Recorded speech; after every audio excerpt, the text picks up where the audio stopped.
বাংলাদেশের জিয়া শিশু একাডেমির মহাসচিব হুমায়ুন কবির প্রতি বছরের মতো এবারও ঈদ উপহার ও ইফতার বিতরণ কর্মসূচি আয়োজন করেছেন।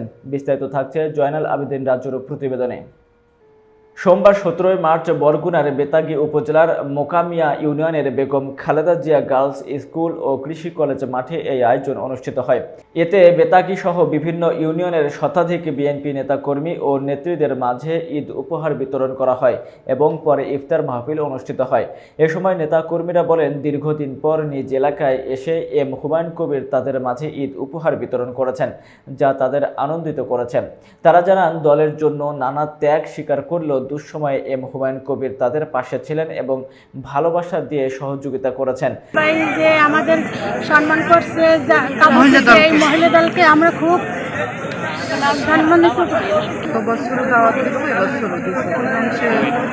দাওয়াত তো একটা বড় কথা না, সে আমাদেরকে এখানে এনে যে আজকে চা দিচ্ছে, সামান্য একটা শাড়ি দিচ্ছে, এটা আমাদের কাছে অনেক কিছু।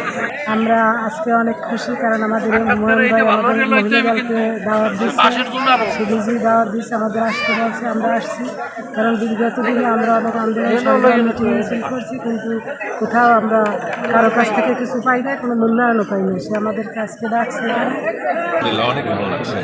এরকম উদ্যোগ নেওয়ার লোক তো আমাদের অঞ্চলে খুবই কম। হুমায়ুন সাহেব যে নিয়েছে, এটা আমাদের তাকে ধন্যবাদ দেওয়া উচিত। এবং এটা শুনে আমি আসছি, দাওয়াতে করছে। আজকে এখানে দোয়া অনুষ্ঠান হবে, আমার দ্বারা একটু দোয়া করা হবে। ভালো অনুভূতি হচ্ছে যে আমাদের জিয়া শিশু একাডেমির মহাপরিচালক সাহেব হুমায়ুন কবির বলেন, রমজানের মাহাত্ম্য রমজানের সবাইকে নিয়ে উপভোগ করতে হবে। বিএনপির ত্যাগী নেতাকর্মীদের সম্মান জানিয়ে তাদের জন্য বিশেষভাবে ঈদ উপহার দিয়েছি এবং ইফতার মাহফিলের মাধ্যমে ভালোবাসা বিনিময় করেছি।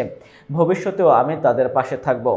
এটা সঠিক না যে কত বছর পরে, কারণ আমি প্রতি বছরই গরিবদের মাঝে দেই, কিন্তু এবারে একটু ভিন্ন।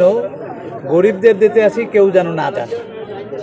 আর যারা আমাদের ইয়াং, এখন বিএনপির জন্য নিবেদিত, যারা এই 17 বছর ধরে নির্যাতিত, মামলা, জুলুম, হয়রানি, যত রকমের নির্যাতন ছিল, তারা কোনোদিনও শান্তিপূর্ণভাবে ঈদ করতে পারেনি। তাই এই ঈদটা, এটা কিন্তু বিএনপি সরকার না, এখন একটা অন্তর্বর্তী সরকার। এই সরকারের সময় যেন ঈদটা ওরা একটু আনন্দ করতে পারে। আর এই আনন্দ যে আমার একেবারে বিশাল, এটাও কিছু না, কারণ আমার এটা ক্ষুদ্র প্রচেষ্টা।